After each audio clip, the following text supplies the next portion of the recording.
Alors, on est rendu au chapitre qui suit l'introduction. Et dans l'introduction, j'avais parlé du GIEC, qui était une structure qui étouffait le débat scientifique. Et également, j'ai fait mon projet qui se veut une réfutation de l'idée où le CO2 contrôlerait la température de l'atmosphère. Évidemment, dans l'esprit des gens, tout ça fait référence à l'effet de serre. Tandis que pour ma part, je préfère aborder le problème en amont de l'effet de serre, c'est-à-dire les corrélations et les causalités. Ben, toujours est-il que ça serait inapproprié de ma part de ne pas discuter de l'effet de serre. Donc, je vais présenter l'effet de serre par son historique, par un petit historique. Et là, il faut remonter jusqu'au 19e siècle, c'est-à-dire 1800 et quelques. Alors là, on pense à des chercheurs comme Tyndall, Fourier et surtout Arrhenius. Alors, ce sont trois scientifiques qui ont commencé à introduire l'idée de l'effet de serre. Alors, chose curieuse, c'est qu'il faut se placer dans le contexte scientifique de l'époque. À cette époque, par exemple, la notion de Fahrenheit existait seulement depuis une centaine d'années. Et les voitures, comme on les connaît aujourd'hui, bien, ont été commercialisées uniquement au début du 20e siècle. Alors, ce qu'il y avait comme moteur à l'époque, c'était des moteurs à vapeur. Donc, à cette époque, oui, c'est vrai, il y avait une effervescence, une ébullition de la science dans toutes les disciplines, sauf que on était encore à un niveau immature des disciplines comme on les connaît aujourd'hui. Et c'est difficile de comprendre comment on peut s'intéresser ou développer des concepts comme l'effet de serre quand des disciplines comme la thermodynamique et la physique du rayonnement n'a pas été développée, ou à peine. À l'époque, on commençait à peine à définir les premiers et deuxièmes principes de la thermodynamique. Alors, il est légitime de penser que pour les premiers scientifiques auxquels on a fait référence, bien, c'était une idée intuitive. D'ailleurs, jamais l'effet de serre n'a été observé à cette époque. Alors, l'idée d'effet de serre a fait son apparition au 19e siècle et il s'en est suivi un débat. Et la théorie, les scientifiques se sont désintéressés du sujet compte tenu que certains physiciens sont venus réfuter l'idée. Alors, il faudra attendre au début des années 60 pour revoir un intérêt renaître à propos de la théorie de l'effet de serre. Et cet intérêt va être surtout marqué par les travaux de Manabe. Alors, Manabe est un météorologue japonais qui a immigré aux États-Unis. Et Manabe a travaillé pour la National Oceanographic Atmospheric Association et a été un des rédacteurs des rapports du GIEC. Alors moi, j'y vois un billet d'autorité, en plus probablement d'un conflit d'intérêts. En tout cas, peu importe. Alors, ce que Manabe a fait, c'est qu'il a calculé l'augmentation de la température si on doublait le CO2. Or, dans notre cas, nous, ça ne nous intéresse pas. Ce qui nous intéresse, c'est de comprendre l'effet de serre d'un point de vue phénoménologique. Alors là, c'est frustrant, parce que lorsqu'on lit les publications même du GIEC ou encore de Manabe, on ne trouve pas d'explication claire et nette du phénomène. Alors Manabe va nous référer à Moller.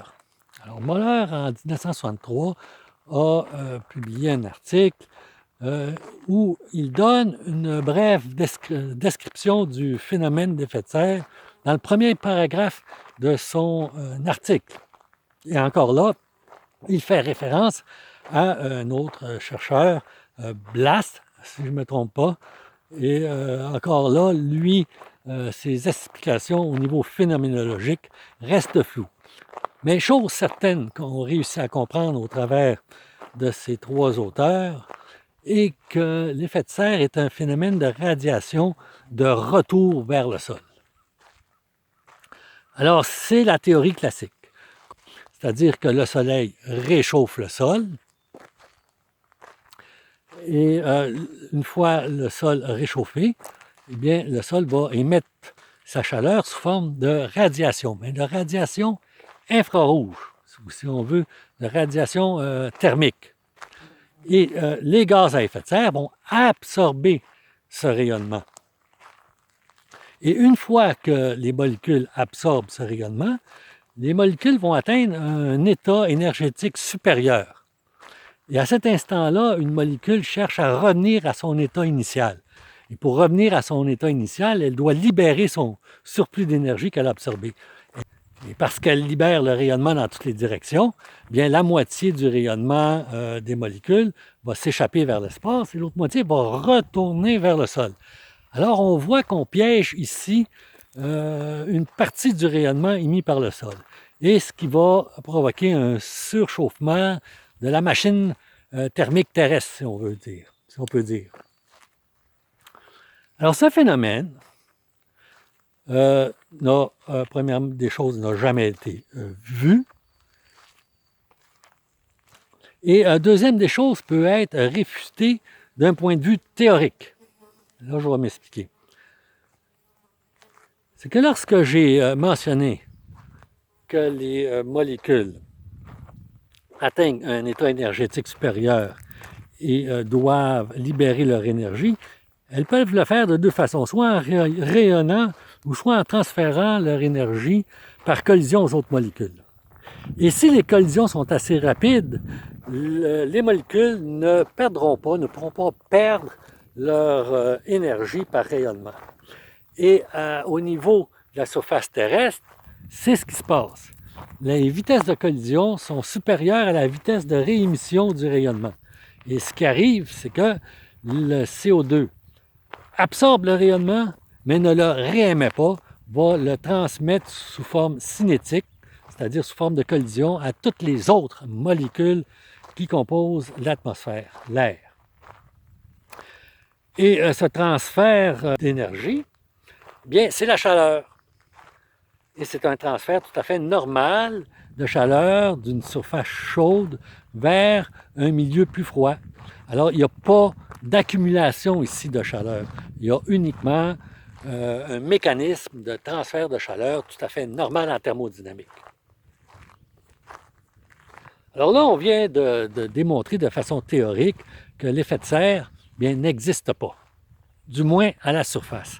Et je pense que ce point de vue-là est reconnu en science parce que la dernière théorie de l'effet de serre n'a plus rien à voir avec ce principe. Or, à ceci, vient s'ajouter également une réfutation par l'observation. C'est que dernièrement, il y a des caméras hyperspectrales qui ont été mises au point, des caméras cryogéniques. Et ces caméras sont fournies sur le marché et servent à détecter des fuites de gaz, comme le CO2 par exemple, ou le méthane. Et son fonctionnement est particulier puisque la caméra va mesurer le rayonnement ambiant et là où il va y avoir absence de rayonnement, c'est l'endroit qui va correspondre à l'emplacement du nuage de gaz. Autrement dit, le CO2 absorbe et ne réémet pas du rayonnement comme la théorie le veut, comme on vient de l'expliquer, mais là, c'est prouvé par l'observation. Alors, l'effet de serre, comme le décrit Manabi, ne semble pas être une réalité. Toujours est-il que ce n'était pas l'approche que je souhaite présenter, mais c'est important de faire une introduction de l'effet de serre. Alors, je vous invite au prochain chapitre.